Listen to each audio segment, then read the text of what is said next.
মুখের সৌন্দর্য আর natural glow বাড়াতে থানাকা ব্যবহার করেন, কিন্তু জানেন কি থানাকা সঠিক নিয়মে ব্যবহার না করলে আপনার কাঙ্ক্ষিত ফল নাও পেতে পারে। প্রিয় দর্শক, আজকে আমি মুখে থানাকা যেভাবে ব্যবহার করে থাকি সেই পদ্ধতিটাই আপনাদেরকে দেখাবো। কতটুকু নিতে হবে, কিভাবে মুখে লাগাতে হবে এবং কতক্ষণ রেখে ধুয়ে ফেলতে হবে, সব কিছুই দেখাবো একদম সহজভাবে। তাই আপনি যদি থানাকা ব্যবহার করেন বা করার কথা ভাবেন তাহলে ভিডিওটা অবশ্যই শেষ পর্যন্ত দেখবেন। আসসালামু আলাইকুম রহমতুল্লাহ, স্বাগতম সবাইকে তামান্না ডেইলি ব্লগ চ্যানেলের আরও একটি নতুন ভিডিও। আর আপনি আমার চ্যানেলে যদি নতুন হয়ে থাকেন অবশ্যই আমাদের এই চ্যানেলটি সাবস্ক্রাইব করতে ভুলবেন না। সাবস্ক্রাইব করে পাশে থাকা বেল আইকনটি চাপ দিয়ে নোটিফিকেশন অন করে অবশ্যই পাশে থাকবেন। তো দর্শক, মায়ানমারের বেশ ভাইরাল একটা প্যাক কিন্তু এই থানাকা ফেস অনলাইন পেজ আরও এইরকম জগৎ ঘুরে কিন্তু বিপুল পরিমাণ র্যাশ রয়েছে এই থানাকা, বিপুল পরিমাণ চাহিদাও রয়েছে। যেহেতু আমি নিজেও ব্যবহার করি, চাহিদা এজন্যই রয়েছে কারণ এই থানাকা ব্যবহার করে খুব ভালো একটা রেজাল্ট পাওয়া যায়, খুব ভালো একটা ফলাফল পাওয়া যায়। চেহারায় ন্যাচারাল একটা গ্লো আনে এই থানাকা ব্যবহার। কিন্তু আমার নিজের অভিজ্ঞতা থেকেই বলছি, কোথাও যাওয়ার আগে 5 থেকে 10 মিনিট সময় পর্যন্ত এই থানাকা বানিয়ে মুখে লাগালে কিন্তু কোনো মেকআপ করার প্রয়োজন হয় না। মুখে এরকম একটা ন্যাচারাল গ্লো আসে যে নর্মালি কোনো রকম মেকআপ সাজগোজ ছাড়া উইদাউট মেকআপ চলে যাওয়া যায় অনুষ্ঠানে, মানে এত সুন্দর একটা লুক দেয়। আমি কিন্তু যে কোনো অনুষ্ঠানে, বিয়ে বাসাতে বা কোথাও যাওয়ার আগে ঝটপট এই থানাকাটা মুখে ব্যবহার করে থাকি। তো দর্শক, এখন এটা ব্যবহারের সঠিক পদ্ধতিটা জেনে নিই। এখানে থানাকাটা নিয়ে নিয়েছি, আর থানাকাটা কিন্তু কেমন একটা প্যাকের মতো সেটা কম বেশি আমরা সকলেই জানি, না শক্ত না নরম। তো এই পর্যায়ে থানাকার মধ্যে অবশ্যই গোলাপ জল ব্যবহার করবেন। থানাকাটা যেহেতু একটু আঠালো বা ঘন থাকে বা শুকনা টাইপের থাকে, জানি না কিভাবে বললে আপনারা বুঝবেন, অবশ্যই যারা ব্যবহার করে থাকেন তারা খুব ভালোভাবে বুঝবেন। তো এখানে অবশ্যই একটু পানি ব্যবহার করতে হয়, পানি ব্যবহার করবেন না সরাসরি। আপনারা এখানে যে গোলাপ জলটা আছে অথবা রোজ ওয়াটার সেটা ব্যবহার করে থাকবেন। প্রিয় দর্শক, এইভাবে আমি থানাকা ব্যবহার করার পরে কি উপকার পেয়েছি এই রোজ ওয়াটার দিয়ে সেটা আপনাদেরকে বলছি। অনেকেই আছে এরকম যাদের মুখের ত্বক পাতলা থাকে, চামড়াটা পাতলা থাকে তুলনামূলক, মুখের মধ্যে থানাকা দেওয়ার পরে জলা জলা একটা ভাব হয়। তো এই পর্যায়ে যদি আপনি গোলাপ জল ব্যবহার করেন তাহলে কিন্তু জলা জলা ভাবটা অনেকটা কমে যাবে, সম্পূর্ণ না গেলে অনেকটা কমে যাবে, মুখটা ঠান্ডা ঠান্ডা লাগবে। যারা গোলাপ জল ব্যবহার করে থাকেন মুখের ত্বকে তারাই ভালো বলতে পারবেন।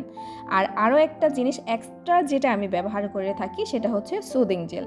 আমি এখানে মিল্ক সুদিং জেলটা ব্যবহার করছি। আপনারা চাইলে আপনাদের হাতের কাছে বা আপনারা যদি অন্য কোনো সুদিং জেল ব্যবহার করে থাকেন সেটাও এখানে দিতে পারেন এই পর্যায়ে। আর যদি আপনার হাতের কাছে সুদিং জেল না থাকে তাহলে নর্মালি গোলাপ জল দিয়েই কিন্তু আপনি এই ফেস প্যাকটা তৈরি করে নিতে পারবেন একদম মুখে ব্যবহার করার জন্য। খুব ভালোভাবে কিন্তু মিক্সড করে নিতে হবে এই পর্যায়ে। অবশ্যই থানাকা ব্যবহারের পূর্বে আপনি গোলাপ জল দিয়ে খুব ভালোভাবে মিক্সড করে নেবেন যাতে কোনো দানা দানা ভাব না থাকে। অবশ্যই যে কোনো জিনিসের কাঙ্ক্ষিত ফলাফল পাওয়ার জন্য সঠিক পদ্ধতিতে আমাদের ব্যবহার করা উচিত। হয়তো বা অনেকে শুধু পানি দিয়ে ব্যবহার করে থাকেন, কিন্তু শুধু পানি দিয়ে থানাকা ব্যবহার করার চাইতে গোলাপ জল ও সুদিং জেল দুইটা একসাথে মিক্সড করে দিয়ে ব্যবহার করলে আরও বেশি ভালো রেজাল্ট পাওয়া যায়, যেটা আমি নিজে পেয়েছি, আশা করি আপনারাও পাবেন। তো দর্শক, অবশ্যই থানাকা কিন্তু 1 নাম্বার 2 নাম্বারও আছে। 1 নাম্বারটা দেখে ভালো একটা পেজ থেকে নেবেন অথবা যে কোনো কসমেটিক্সের দোকান থেকে, বিশ্বস্ত দোকান থেকে নেবেন। এই পর্যায়ে থানাকা মুখে ব্যবহারের আগে কখনো ফেস ওয়াশ দিয়ে মুখ ক্লিন করার প্রয়োজন নেই। আপনি ফেস ওয়াশ দিয়ে মুখ ক্লিন করতে হবে এরকম কোনো কথা নেই, করবেন না, আমি বলবো করবেন না। আমি কিন্তু ফেস ওয়াশ দিয়ে মুখ ক্লিন করি না, এইটাই মুখে দেওয়ার পরে এত সুন্দরভাবে ক্লিন হয়ে যায়। নর্মালি সাদা পানি, মানে নর্মাল যে পানিটা আছে, সাদা বলে ফেলেছি, নর্মালি পানি দিয়ে মুখটাকে একটু ওয়াশ করে নেবেন, মুখটা একটু ধৌত করে নেবেন। সেটা শুকিয়ে গেলে অথবা যে কোনো একটা তোয়ালি বা টিস্যু দিয়ে মুখটাকে মুছে নিন।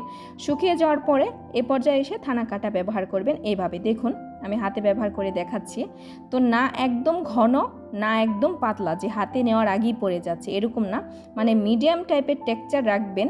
এর জন্য থানাকার মধ্যে গোলাপ জলটা যে দিবেন আস্তে আস্তে অল্প অল্প করে দিবেন যাতে এরকম একটা পেস্টের মতো তৈরি হয় আর কি। দেখুন আমি হাতে লাগিয়ে কিন্তু আপনাদেরকে দেখাচ্ছি। ফার্স্টে যেটা করলাম সেটা হচ্ছে নর্মাল পানি দিয়ে মুখটাকে একটু ওয়াশ করে নিতে হবে, ওয়াশ করে নিলাম। তারপরে হচ্ছে ফেস প্যাকটা যে তৈরি করেছি থানাকার জেল ও সামান্য গোলাপ জল দিয়ে বারবার একাধিকবার বলছি আপনাদের বোঝার সুবিধার্থে, তারপরে এটা হচ্ছে এইভাবে লাগিয়ে নিলাম। আমি আপনাদেরকে হাতে লাগিয়ে দেখাচ্ছি, বাকিটা কিন্তু আমি মুখের মধ্যেও লাগিয়ে নিয়েছি। খুব ভালো একটা রেজাল্ট পাওয়া যায়।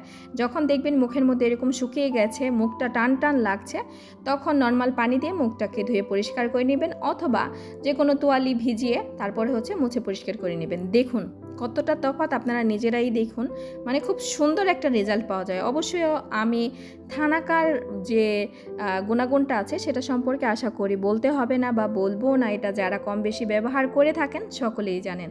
আর যারা এখনও থানাকা ব্যবহার করেননি তাদেরকে বলবো অবশ্যই এটা ব্যবহার করবেন, এটা খুব ভালো একটা রেজাল্ট পাওয়া যায়। আর এখন বর্তমানে কিন্তু ঘরে বসেই এরকম অনেক পেজ রয়েছে, যে পেজ থেকে আপনি অর্ডার করে এই 1 নাম্বার থানাকাটা ব্যবহার করতে পারেন। দেখুন আমি এই হাতে থানাকা ব্যবহার করেছি, আর ওই হাতে কিন্তু এখনও ব্যবহার করিনি। তো সেটা দেখে বুঝতে পারছেন হাতে যদি এতটা তফাৎ আসে তাহলে মুখের স্কিনের কতটা তফাৎ আসতে পারে। এর জন্যই কিন্তু আমি কোথাও যাওয়ার আগে এটা মুখের মধ্যে ফেস প্যাকটা মাখিয়ে নিই, তাতে কিন্তু আমার আর কোনো রকম কোনো মেকআপ করার কোনো প্রয়োজন পড়ে না। খুব সুন্দর একটা লুক আসে। থানাকা ব্যবহার করার সঠিক পদ্ধতিটা আপনি নিজে দেখুন, নিজে জানুন এবং শেয়ার করে অন্যকে দেখার সুযোগ করে দিন। আল্লাহ হাফেজ।